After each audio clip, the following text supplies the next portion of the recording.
Good morning students, welcome to online class.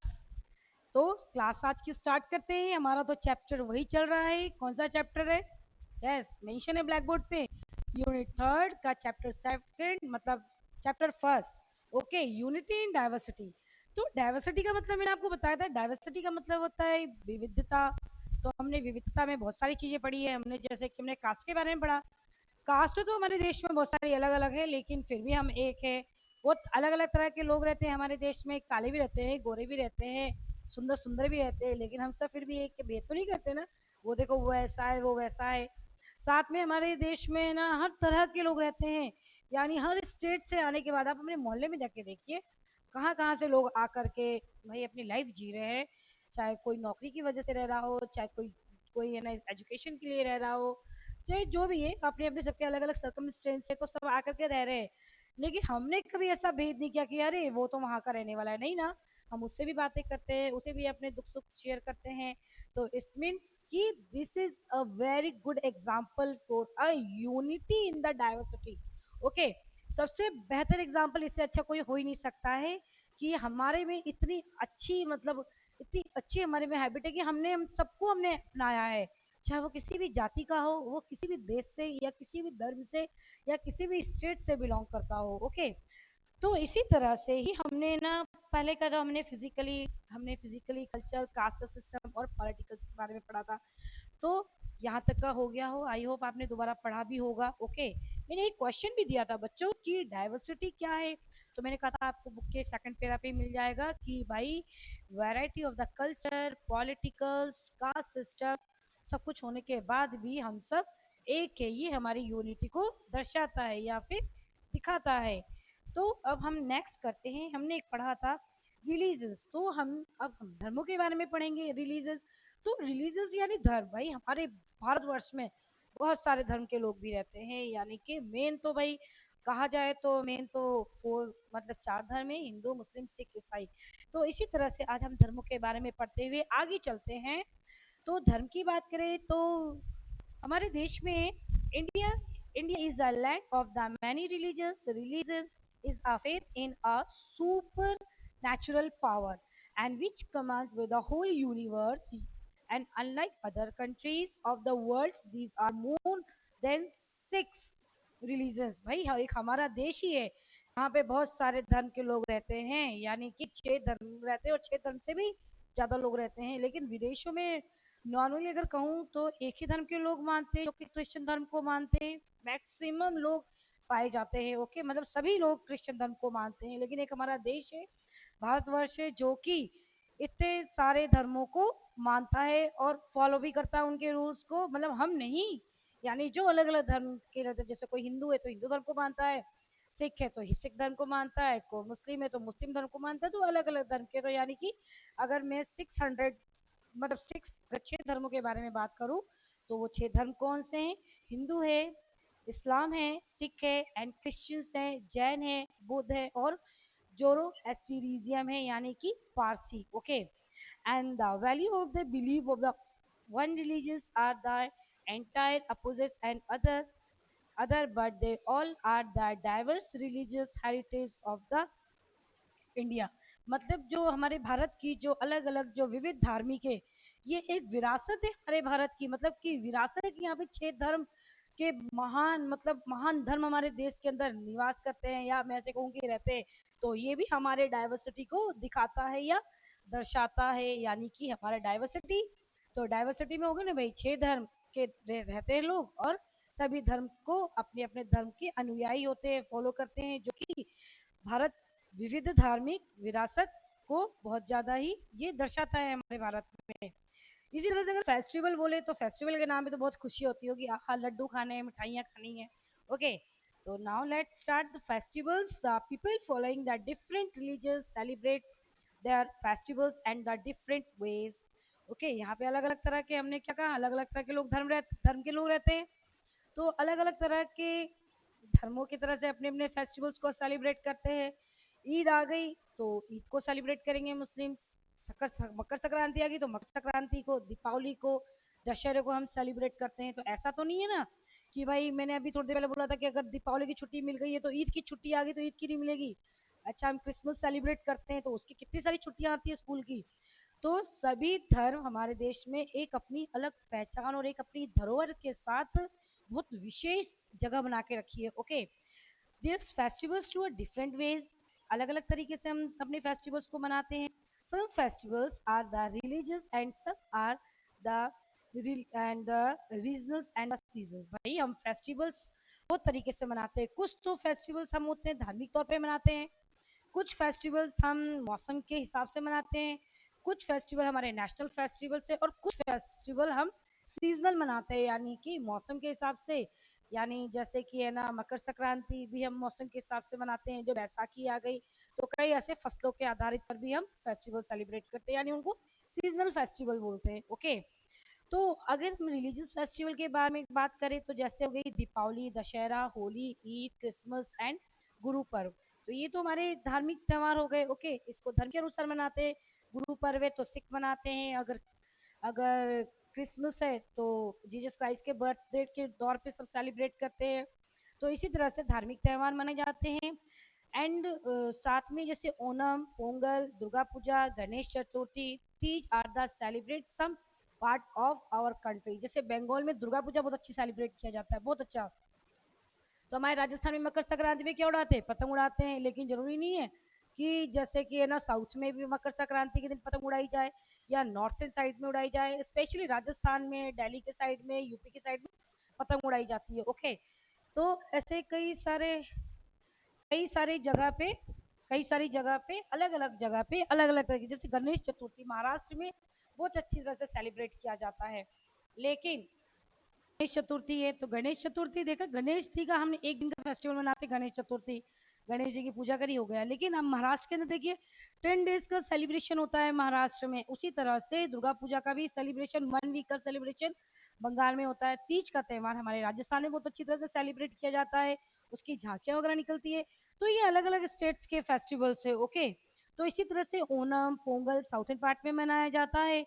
So we also celebrate national festival like the Republic Day. अच्छा, अब हम national festival, तो normally national festival का नाम आते ही सबको दो तीन नाम याद आते हैं, 15 अगस्त, 26 जनवरी और 2 अक्टूबर। तो हमें इंडिपेंडेंस डे सेलिब्रेट करते हैं, 26 जनवरी रिपब्लिक डे सेलिब्रेट करते हैं, और साथ में गांधी जयंती। तो दीज आर ओल्डर, यस, कौन सा फेस्टिवल है, नेशनल फेस्टिवल कही जाती है इनको, यानी कि पूरा नेशन इसको सेलिब्रेट करता है। 15 अगस्त के दिन झंडारोहण होता है, 26 जनवरी के दिन भी होता है। तो ये पूरे पूरे भारत में मनाया जाता है, इसलिए इसको नेशनल फेस्टिवल कहा जाता है। ओके, तो साथ में गांधी जयंती हो गई, and which are celebrate through our country, हमारी पूरी कंट्री में सेलिब्रेट किया जाता है। द बर्थडे ऑफ, ऐसे कई सारे गॉड है जिनके बर्थडे के रूप में भी हम सेलिब्रेट करते हैं त्योहार के रूप में। जैसे the birthday of many gods and great people are also celebrated as the festival. भाई बहुत सारे भगवान के बर्थडे के रूप में भी हम सेलिब्रेट करते हैं ना। तो भगवान के रूप में किसका बर्थडे सेलिब्रेट करते हैं, फटाफट नाम बताइए। याद आ गया, कृष्ण जन्माष्टमी। हाँ, Krishna Janmashtami is the celebrate on the birthday of the Lord Krishna.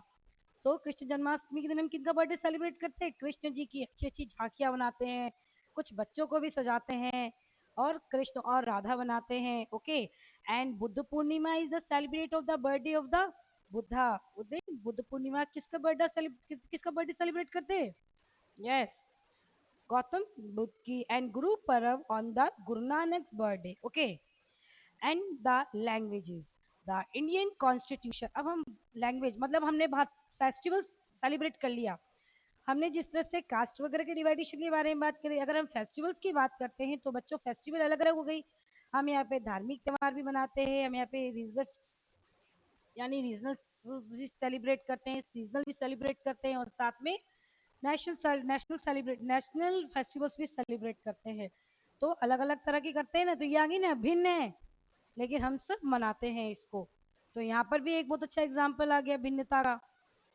तो अगर लैंग्वेज की बात करें तो आपको पता है कि the Indian constitution accepted the 22 national languages. हमारे जो कॉन्स्टिट्यूशन है, हमारे कॉन्स्टिट्यूशन में 22 ऐसी भाषाओं को हमारे संविधान ने उसको मान्यता दी है। दीज आर, देखो कौन कौन सी भाषा है, हिंदी, उर्दू, पंजाबी, सिंधी, गुजराती, मराठी, बंगाली, उड़िया, आसमी, संस्कृत, कश्मीरी, तमिल, तेलुगु, कन्नड़, मलयालम, नेपाली, मणिपुरी एंड कोंकणी, संथाली, मिथिला एंड बोध एंड डोगरी। ये सारी भाषाएं, ये 22 लैंग्वेजेस है जो कि हमारे कॉन्स्टिट्यूशन में इनको अलग से मतलब एक्सेप्ट किया है इन लैंग्वेजेस को कि यस ये हमारी भाषा और मैक्सिमम लोग इसको बोलते हैं यानी कि state wise. Okay, so apart from these, India also has to a number of the regions and dialects. In all, there are the more than 200 and a regional language. अगर कहूँ तो लगभग 200 से भी ज्यादा भाषाएं बोली जाती है। कैसे, इससे भी ज्यादा भाषाएं बोली जाती है भाई। हर 20 किलोमीटर आप यहाँ पे हो, आप 20 किलोमीटर पे चले जाइए तो अलग तरह की भाषा, राजस्थानी भाषा बोलेंगे, राजस्थानी लैंग्वेज बोलेंगे, लेकिन राजस्थानी भाषा में वो टोन चेंज हो जाएगा। ठीक है, आप इसी तरह से महाराष्ट्र में चले जाइए, आप जैसे 20 किलोमीटर जाइएगा या 30 किलोमीटर जाइएगा तो वहाँ की भाषा महाराष्ट्री रहेगी, महाराष्ट्री लैंग्वेज बोलेंगे, लेकिन उनके बोलने का जो टोन होता है ना वो चेंज हो जाएगा। चाहे उस टोन में कुछ भी एक्स्ट्रा ऐड हो जाए या कुछ एक कम हो जाए, लेकिन वो लैंग्वेज चेंज हो जाती है। तो इसी तरह से it is said that the Indian after every 20 kilometer the speech and a dialect of the people change। इसी तरह से अच्छा, चलिए हम माने कि हमारे राजस्थान में तो राजस्थानी बोली जाती है, लेकिन आप जोधपुर चले जाइए वहाँ की भाषा बिल्कुल डिफरेंट है। ओके, आप कहीं पर भी चले जाइए, आप चूरू चले जाइए वहाँ की लैंग्वेज अलग हो जाती है। तो अलग अलग जगह पे ये तो चलो स्टेट ही अलग हो गए हैं, लेकिन मैं हर 20 किलोमीटर 30 किलोमीटर पे जाकर जाकर देखे तो लैंग्वेज में काफी सारे चेंजेस हो जाते हैं। ओके, उनके बोलने का तरीका चेंज हो जाता है। यहाँ तक कि थोड़ा बहुत जो मतलब थोड़ा बहुत जो कल्चर वगैरह होता है वो भी थोड़ा चेंज हो जाता है। कल्चर का मतलब ये नहीं कि बिल्कुल कल्चर चेंज हो गया। ओके, मतलब थोड़ा बहुत 19-20 हो जाता है। ओके, तो हम सब जो लैंग्वेज, कितनी सारी लैंग्वेज के बारे में बात करी, सारी लैंग्वेज अलग है, लेकिन कहाँ बोली जाती है, ये हमारे भारत में इतनी सारी भाषाएं बोली जाती है। तो फिर भी डाइवर्सिटी ना, यानी अनेकता में एकता हो गई। इतनी सारी भाषाओं को हमारे कॉन्स्टिट्यूशन ने जगह भी दी, एक्सेप्ट भी किया है। इसी तरह से फूड एंड क्लॉथ की बात करें तो बच्चों, अगर फूड की बात करें तो हर जगह के अलग अलग फूड होते हैं। भाई राजस्थान का फेवरेट फूड है दाल बाटी चूरमा। आप चले जाइए गुजरात में चले जाइए तो ढोकला, फाफड़ा, वट एवर, इस तरह के बहुत बड़े बड़े फूड खाए जाते हैं। आप वेस्ट बंगाल में चले जाइए तो फिश और राइस खाई जाती है। आप साउथ में आ जाइए तो वहाँ पर भी राइस कल्टीवेट ज़्यादा होने की वजह से वहाँ के भी लोग राइस खाते हैं। आसाम में चले जाइए तो वहाँ के भी लोग है ना राइस खाते हैं, क्योंकि राइस के लिए बहुत सारे पानी की आवश्यकता होती है। तो यहाँ पे बारिश बहुत अच्छी होती है, इसलिए यहाँ पे राइस कल्टीवेशन ज़्यादा होता है, तो वहाँ के लोगों का फूड राइस हो जाता है। हमारे राजस्थान में बारिश कम होती है और जो इसकी वजह से यहाँ पे वीट ज़्यादा कल्टीवेट होते हैं, और जैसे बाजरा वगैरह जो होते हैं, माइल्ट वगैरह, ये सारे ग्रो अप होते हैं। तो अलग अलग वो वेदर कंडीशन वहाँ का जो भी होता है उसके अकॉर्डिंग हमारे यहाँ पे लोगों का मतलब कल्टीवेशन भी अलग हो गई, और फिर लोगों का जब कल्टीवेशन अलग हो गई तो फूड भी अलग हो गया, जाहिर सी बात है। और जो वहाँ पे जो कपड़ा पहनने का जो तरीका होता है यानी ड्रेसअप सेंस, वो भी अलग हो जाता है। ओके, तो फूड एंड क्लॉथ्स की बात कर रहे थे हम। Fruits, vegetables and food grains are grow in India from the place to place in different varieties depending upon the land from the climate and season। बच्चों, चाहे वो फ्रूट हो या वेजिटेबल्स हो, चाहे वो ग्रेन्स हो यानी अनाज वगैरह हो, तो ये हमारे इंडिया के अलग अलग पार्ट पे अलग अलग तरीके से उगाया जाता है। जैसे कि कहीं पे बारिश ज़्यादा होगी तो उस हिसाब से एग्रीकल्चर होगी, कहीं पे बारिश कम होगी तो उस हिसाब से एग्रीकल्चर होगी, और अलग अलग क्लाइमेट और अलग अलग सीजन के अकॉर्डिंग ग्रो अप होगा। ओके, जैसे भी बरसात हो जाएगी, खेत बिल्कुल रेडी है, खेत के अंदर हल वगैरह चला के या ट्रैक्टर वगैरह चला के खेत बिल्कुल रेडी है। अब किसका वेट हो रहा है, अभी हमारे बारिश का वेट हो रहा है। जैसे ही बारिश होगी, एक दो बारिश आएगी तो हम क्या करेंगे, बाजरा बो दिया जाएगा खेतों के अंदर। बाजरा बो देंगे, जैसे ही बाजरा कटेंगे फिर 1 महीने का टाइम मिलेगा, फिर उसके ना खेतों की जुताई वगैरह करके उसको अच्छी तरह से तैयार करके और फिर गेहूं की खेती शुरू कर दी जाएगी। तो सीजनल के अकॉर्डिंग और वहाँ के जो मतलब जो वेदर कंडीशन वगैरह उसके अकॉर्डिंग खेती होती है। तो अलग अलग जगह पे अलग अलग क्लाइमेट के अकॉर्डिंग अलग अलग तरह की कल्टीवेशन होती है। इसी तरह से the various types of crops, अलग अलग जगह पे अलग अलग तरह के क्रॉप्स होते हैं जैसे कि उगते हैं, यानी लाइक द राइस इन उड़ीसा, उड़ीसा में मैंने आपको कहा था पानी जहाँ ज्यादा होगा वहां पे राइस ग्रो अप होगा। ओके, सो आपको राइस पसंद है या नहीं पसंद है? मुझे ऐसा लगता है कि आजकल तो सभी राइस खाने लगे हैं ना। ओके, तो राइस इन उड़ीसा, पंजाब, आसाम, उत्तर प्रदेश, तमिलनाडु के अंदर टी और कॉफी, एंड आसाम के अंदर, एंड केरला, वेस्ट बंगाल के अंदर उगता है। ओके, साथ में कॉटन जो कि राजस्थान और गुजरात में ग्रो अप होता है। वीट यानी गेहूं यानी पंजाब, उत्तर प्रदेश, वेस्ट बंगाल और तमिलनाडु में ग्रो होता है। ओके, एक बार और हम इसको पढ़ लें। Various type of crops like the rice in Orissa, rice कहाँ क्या पे उगता है भाई? उड़ीसा के अंदर, पंजाब, आसाम, उत्तर प्रदेश, तमिलनाडु, है ना। टी और कॉफी आसाम के अंदर, केरला और वेस्ट बंगाल में ग्रो होता है। Okay, cotton Rajasthan and Gujarat में ग्रो होता है। वीट पंजाब, उत्तर प्रदेश, वेस्ट बंगाल एंड तमिलनाडु में उगता है। वीट यानी गेहूं होता है। ओके, तो बच्चों अगर एक क्वेश्चन अगर मैं आपको दो इससे रिलेटेड, नहीं मतलब अगर हम इसी तरह तो what do you mean by community? अगर कम्युनिटी की बात की जाए तो कम्युनिटी का मतलब क्या होता है भाई? A group of people living in particular local area is called community. Okay, particular लोग एक एरिया पे रहते हैं उसको कम्युनिटी कहते हैं। ओके, एंड नेक्स्ट पे आते हैं हम। अरे वाह, अब हम किसके बारे में पढ़ेंगे? लद्दाख के बारे में पढ़ेंगे। तो लद्दाख जो है वो बहुत ही अच्छी जगह है, यानी गर्मी में ठंड की फीलिंग आने लग गई कि यस हम लद्दाख में पहुंच गए। तो चलिए इसका मैं आंसर आपको लिखवा देता हूँ, आपको सिर्फ लिखने का काम है। Group of people people living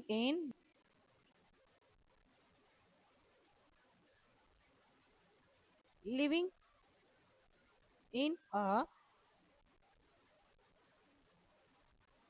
particular local area.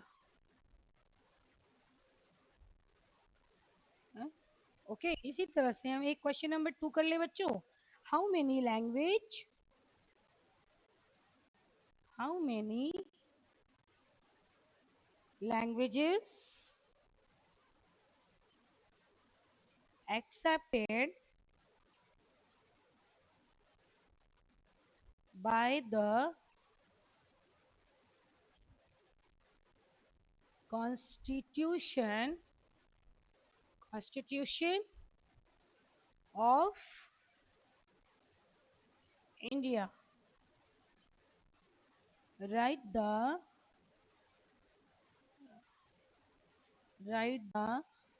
name of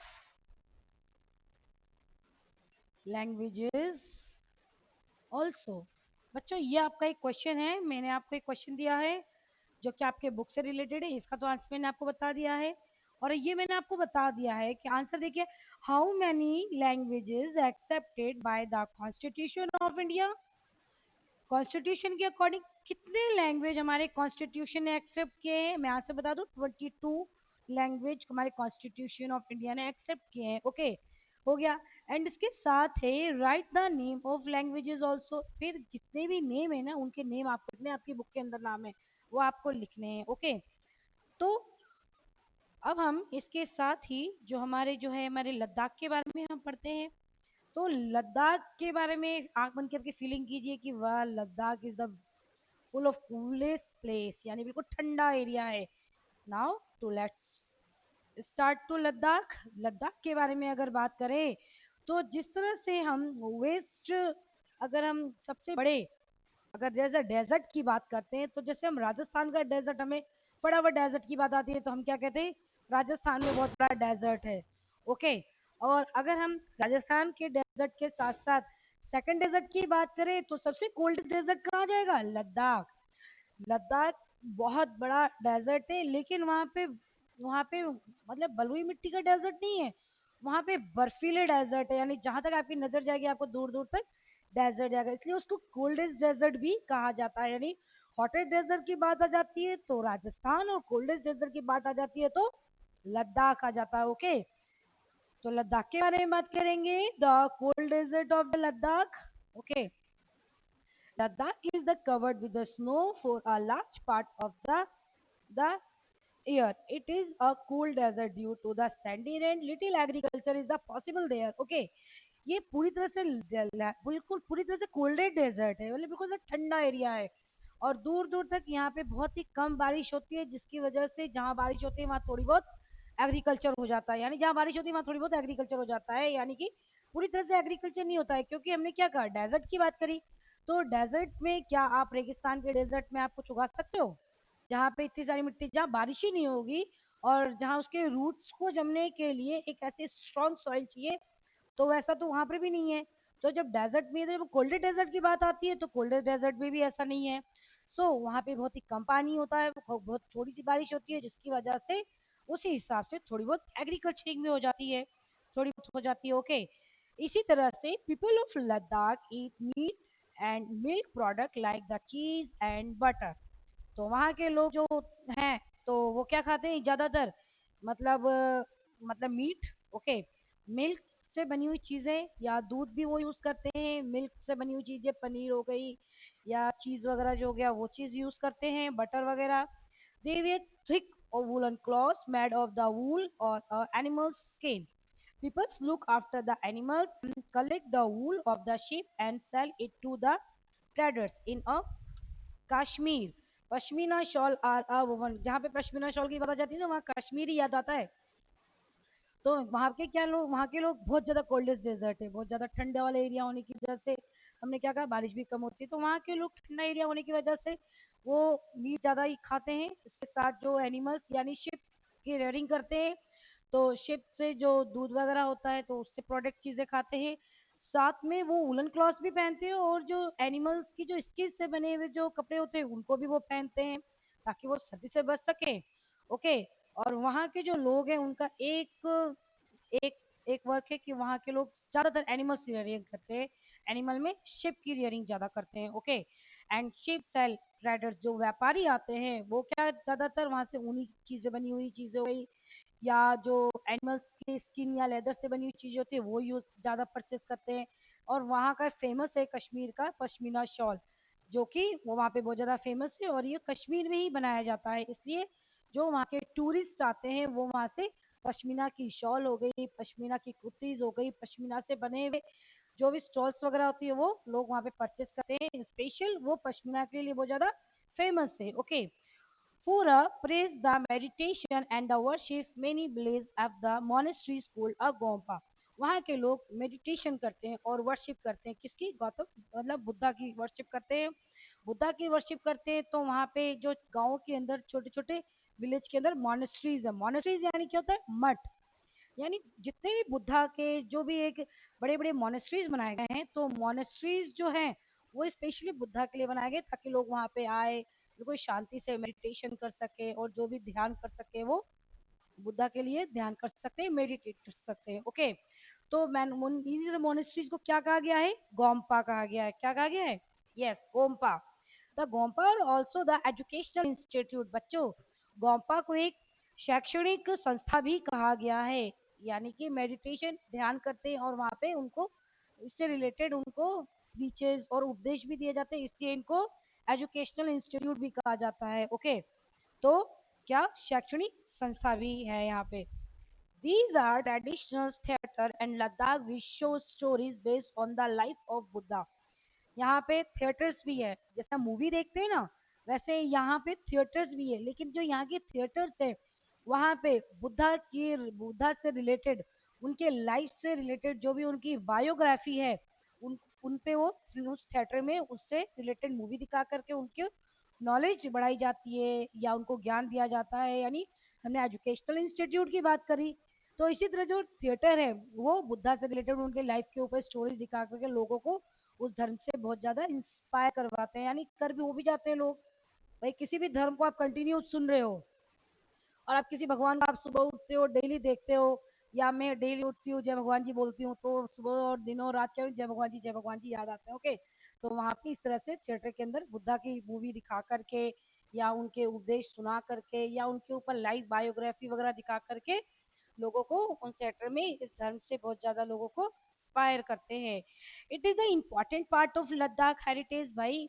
जो लद्दाख है वो तो वैसे ही हेरिटेज प्लेस है. Okay, so some of the most famous festival are the Losar and Shirapla and the Hemsu, and which are the celebrate around these the गोम्पा. भाई उस गोम्पा के जो आसपास का जो एरिया है ना, वहाँ पे फेस्टिवल सेलिब्रेट करते हैं, जिसमें से कौन सा है, लोसार एंड श्री श्रपला एंड हेमसू हेमसू छेसू, इस तरह के कुछ फेस्टिवल्स है वहाँ आसपास के लोकल एरिया के लोग सेलिब्रेट करते हैं. यहाँ का एशियन गेम की बात करें तो यहाँ का एशियन गेम कौन सी है, आर्चरी एंड पोलो यहाँ का एशियन गेम है. तो बच्चों आज हमने लद्दाख के बारे में पढ़ा है. एक बार आप लोग फिर पढ़िएगा लद्दाख के बारे में.